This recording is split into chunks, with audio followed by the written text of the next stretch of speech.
Hello, everyone. This is Rick, and welcome to Astral Club. This is Q&A number 17. That's question and answers number 17. Uh, you guys give me a lot of good questions, so I needed another episode to cover all the ones that just needed to be covered. Before I get started, I want to mention Patreon that supports Astral Club. You get early videos on Monday rather than waiting until Saturday. There's patron only content, and there's a direct email, and we can talk back and forth a little bit easier. If that is something that you are interested in, there will be a link in the description. Okay, the first question is actually a comment, and it's Astral Return to Hell. If you recall, that was the video where I was sent back to the sub-astral, sometimes called Hell, to rescue a soul named Mary. And Michael Oswald thought that the episode was a little too Christian-centric, but he admitted my strategy was effective. Lightning Round, who is a patron supporter, also agreed that my approach worked and was effective. One of the things that's important about being a guide is you have to understand who you're trying to save, what their belief system is, and how you can go about helping them. Everything I did once I arrived in the sub-astral, from the words I used, from the Latin that I used, was designed for Mary, was designed to gain her confidence, because she came from an old-fashioned Roman Catholic belief system from the early 20th century. If I had tried to use a Buddhist approach or a Hindu approach or some other sort of method, it would not have worked. If you're going to open up a particular door, you need to have the right key to do so. So, adaptability, I mentioned in a prior video, is one of the key abilities that a good guide needs. You can't be too rigid. You have to be able to mold yourself to a particular situation. Number two, Miles Nuwages ask, so it was her own negative self-image that sent her to this sub-astral hell? Partially, yes. See, in the physical, you tend to hang out with people that you are comfortable with. You tend to hang out in areas that are peopled with those who think a lot like you. It happens naturally because we like to feel comfortable. In the astral, it's many times more powerful than that.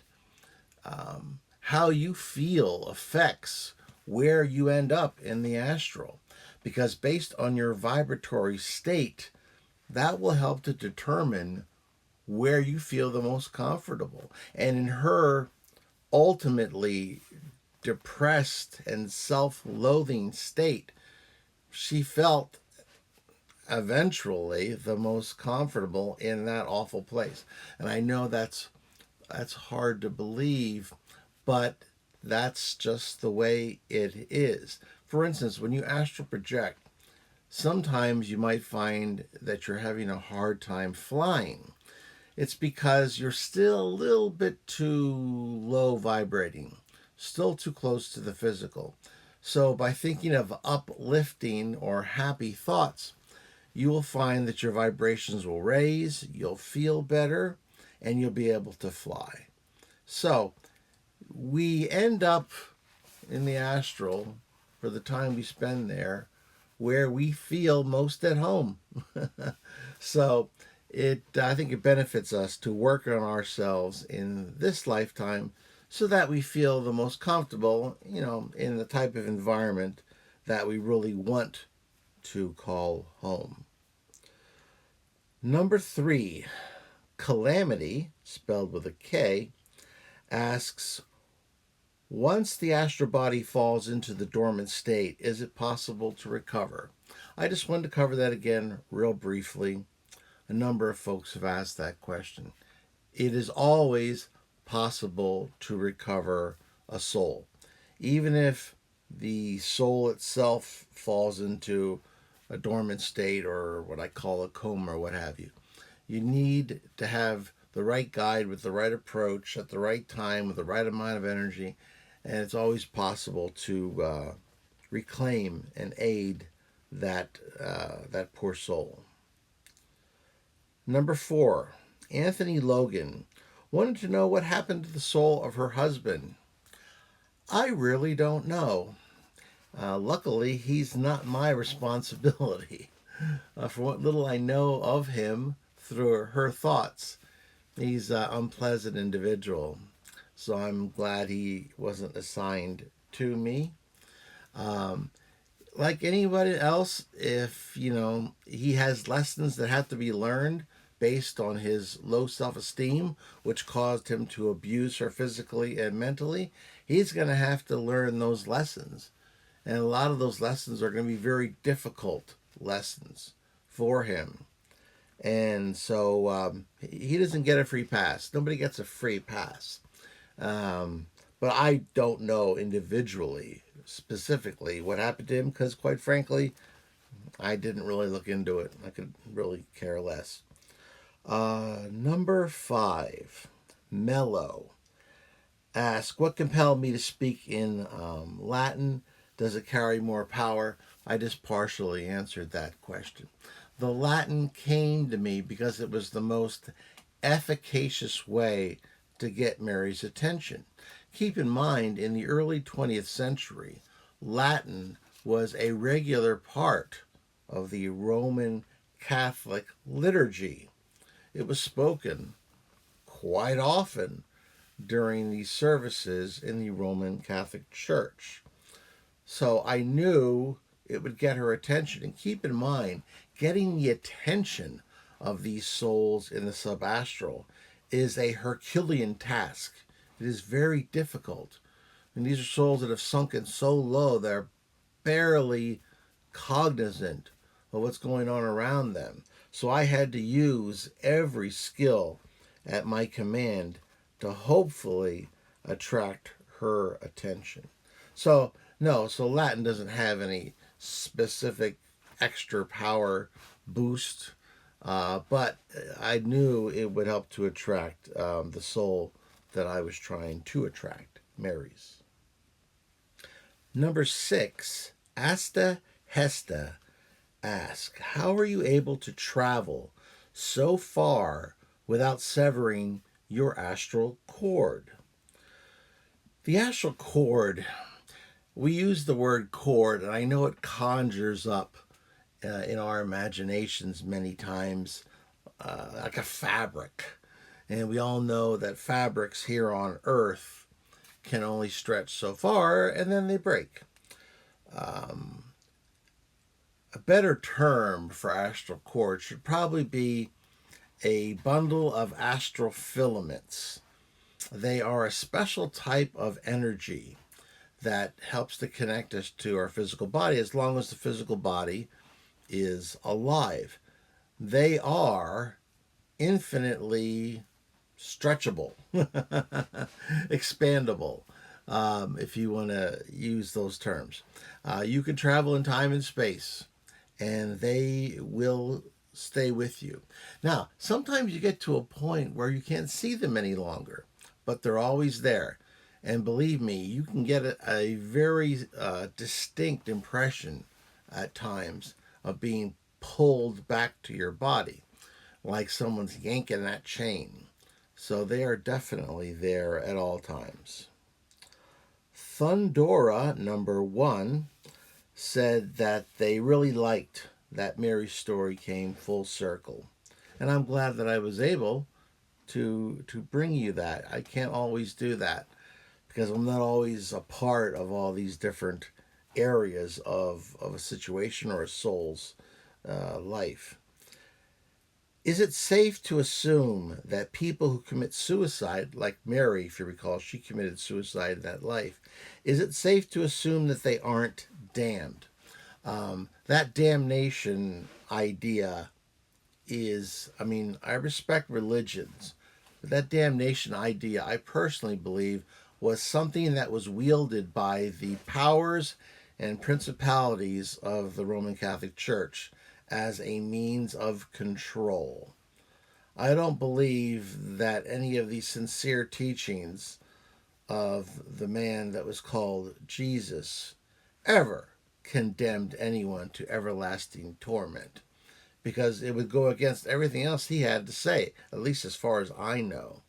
I have absolutely no information that leads me to believe that any soul, no matter how depraved or how much it has messed up in its lifetime, that it is eternally damned.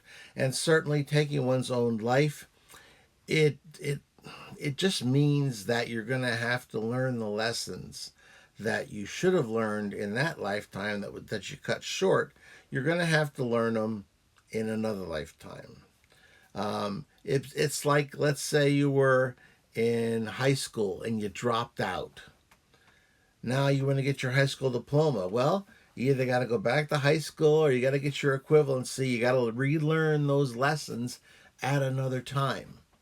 But there isn't any eternal damnation that I am in any way acquainted with, as a fact. So, number 8, Sam Mangum asks, is Mary waiting to be reincarnated now in 2022?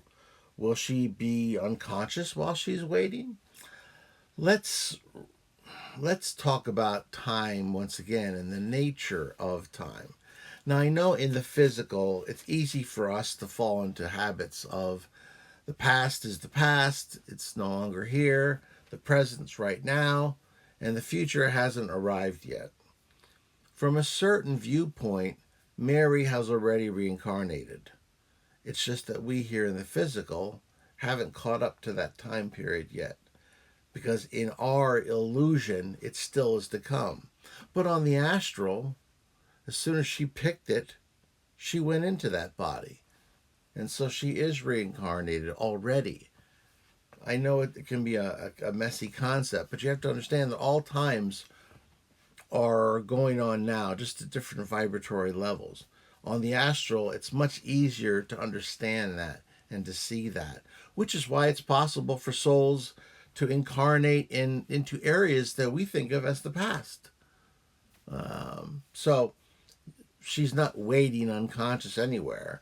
As soon as she made her choice, she reincarnated. We just haven't caught up with her yet.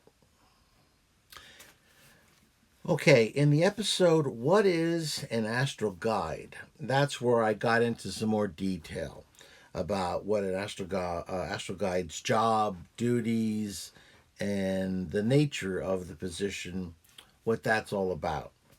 So, number 9, Jasmine Elm asks, how do you talk with your astral guide? Well, there's a number of ways. Astral projection is the easiest, but if you haven't mastered that skill yet, meditation is another way to do it. Also, lucid dreaming. Those are the 3 basic ways that I'm the most familiar with that can be effective. So everybody can do one of those 3 at least, so try that. Number 10, Chris, what constitutes a successful life? He referenced the white picket fence example I gave when I was replying to someone who asked me, they questioned the wisdom of the choices that were put in front of Mary and the one that I thought was the best. I mentioned the fact that, if I could have found her 2.5 kids and a white picket fence, I would have done that. Obviously, wealth or that picturesque 2.5 kids and white picket fence isn't in and of itself a measurement of a successful life.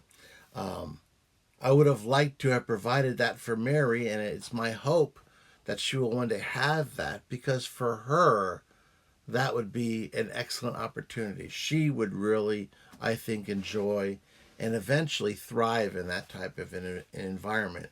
And I hope that eventually she can find herself in a position where she can have that. But no, what constitutes a successful life is progression. Is progression in your knowledge, in your wisdom, in either your service to yourself or your service to others. That's what constitutes a quote unquote successful life. Mary's lives weren't that successful because none of that happened. And when you commit a murder suicide, you're really cutting short life lesson possibilities. And so that in and of itself does not lead to an ideal or successful life. Number 11, Motoriz code. That's Modarisz code. Can a guide work with multiple souls? Yes, they most certainly can. I only have one right now, which is just fine with me, but I've been told they may assign me more in the future. And does a guide still have incarnations and lessons of their own to learn? Yes, yes. Every guide has to have had some physical lifetimes. It's necessary because you need to have the experience in order to help others who have just come from a physical life. So, yes.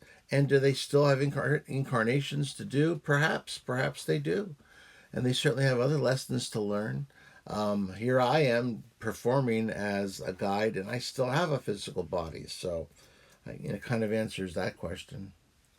I want to take this remaining time because there was a part of Q&A 16 that I didn't fully explain. When I was talking about consciousness, if you recall, I gave the example of that World War II plane that crashed and the crew was dead, and the South Pacific Islanders, who didn't understand our technology, thought there was consciousness coming out of that radio. So when the radio died, they figured the man inside, the consciousness inside, died as well.